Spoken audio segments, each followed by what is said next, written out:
ဒီနေ့ဒီ IMHO ဆိုတဲ့ဒီစကားလုံးလေးရဲ့ဒီเนาะအရှိကောက်ကိုမျှဝေပေးခြင်းတယ်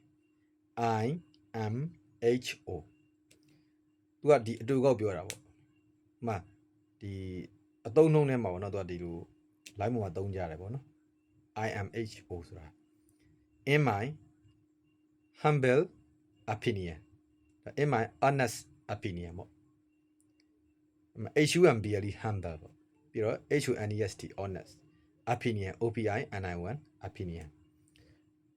ကျွန်တော်အမြင်ပြောရရင်အဲ့လိုပေါ့နော်ရိုးရိုးသားသားနဲ့ကိုယ့်အကိုကို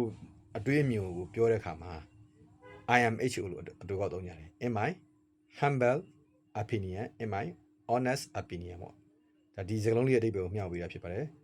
ဒီအတူကောက်ပေါ့နော်ဒီအတူကောက်ရဲ့အရှိသူ့ရဲ့အရှိကိုမျှဝေပေးတာဖြစ်ပါတယ် like and follow မှတ်ချက်ရောမျှဝေတော့ယခုဗီဒီယိုကမတည်သေးတဲ့လူပြောပြပေးတာဖြစ်ပါတယ်အားလုံးကျေးဇူးတင်ပါတယ် see you bye bye thank you